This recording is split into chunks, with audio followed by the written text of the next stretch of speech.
L'exploit s'est produit. Les Dogs se sont qualifiés hier soir pour la finale de la Coupe de France. Les joueurs du Rudy Garcia ont battu Nice 2-0.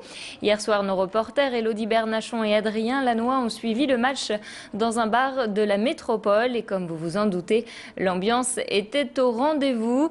C'est Eden Hazard qui ouvre le score à la 44e minute. De retour des vestiaires, Gervinho met le ballon au fond des filets niçois.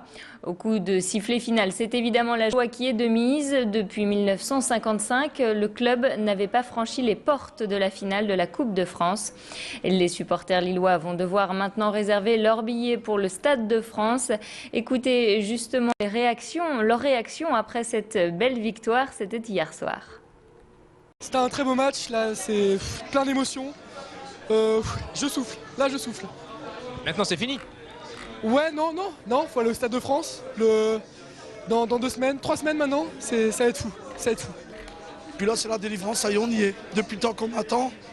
Mais cette année c'est notre année, on va faire le doublé. Coupe de France, champion de France. Fantastique, et on est en finale, c'est génial et voilà, donc on va tous aller au Stade de France et on va écraser ceux qui passent demain. On n'a pas connu 55, donc aujourd'hui ça dépasse toute l'émotion, c'est fantastique. Au final, heureux là, heureux. On est hyper contents. Ah ouais, trop content, super, super.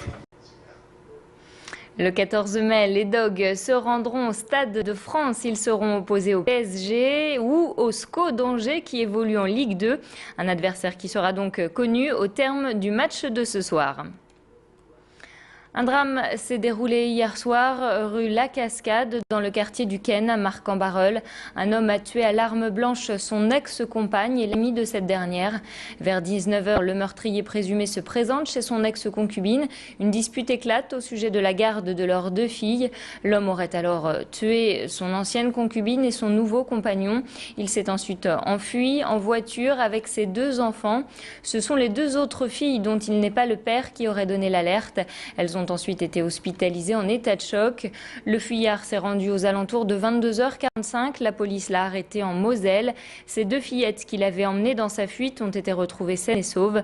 Dans le quartier du drame hier soir, c'était évidemment l'incompréhension qui régnait. Je vous propose d'écouter ce témoignage d'une voisine recueilli par Élodie Bernachon et Adrien Lannoy. Les petites filles ont été voir les voisins directement pour dire ma maman ça va pas, elle est en train de mourir, il y a du sang partout. Et c'est les voisins qui ont appelé les pompiers. Je les connaissais pas personnellement. Leur enfant allait à l'école juste derrière avec des enfants que je connais. Donc c'était des gens assez gentils, ils disaient toujours bien bonjour. Aujourd'hui pour le quartier c'est un gros choc parce que c'est un quartier calme. Tout le monde s'entend bien avec tout le monde. Et aujourd'hui ça choque parce qu'on ne s'attendait pas du tout à ça.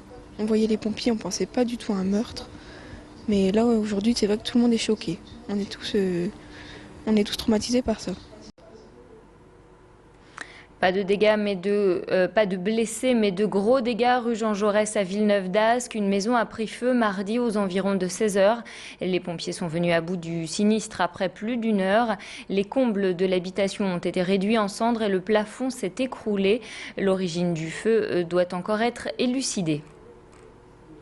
Nous vous en parlions dès hier dans un entretien que l'on peut retrouver dans les colonnes de François. Lundi, Jean-Marie Le Pen a déclaré que la commune de Roubaix était composée, je cite, de 60% d'émigrés maghrébins. Cette déclaration a évidemment suscité de vives réactions, notamment du côté des élus de la commune. Je vous propose d'ailleurs d'écouter la réplique de Mehdi Masrour, le conseiller général sur le canton de Roubaix-Est. Il est au micro de Tanguy Lécluse.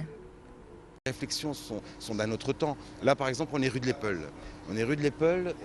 En 1880, rue de l'Épeule, la majorité des habitants étaient flamandes. Aujourd'hui, ce n'est pas le cas. On a à peu près, je crois, moins 20% de la population, moins de 20% de la population qui est d'origine étrangère.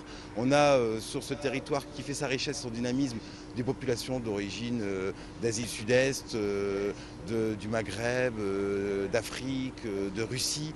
En tant que président de l'ADEP, on a des ateliers dans lesquels on accueille beaucoup de Roubaisiens. Et je peux vous dire qu'ils viennent du monde entier.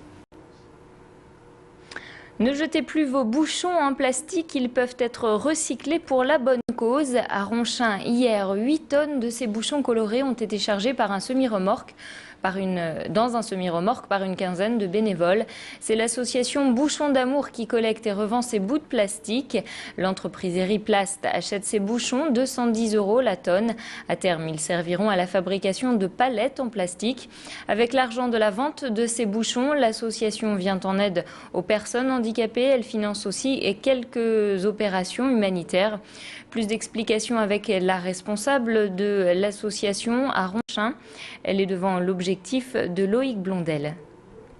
L'argent que l'on récupère de Eriplast s'en va à la direction nationale des Bouchons d'amour qui donne de l'argent dans les différents centres des Bouchons d'amour.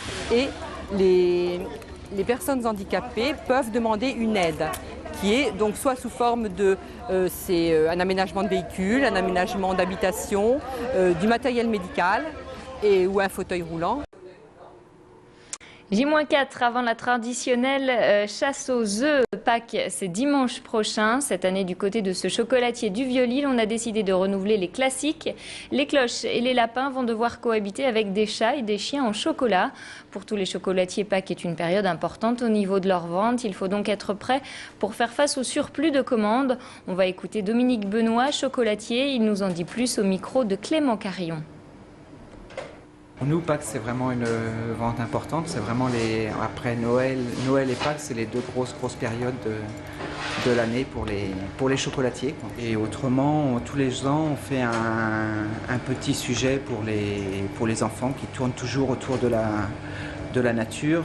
Cette année, on a choisi les chats et les chiens. Bon, c'est vrai que cette année, il va faire beau, donc on espère quand même que les gens vont penser à acheter leurs œufs pour cacher dans le jardin, quoi.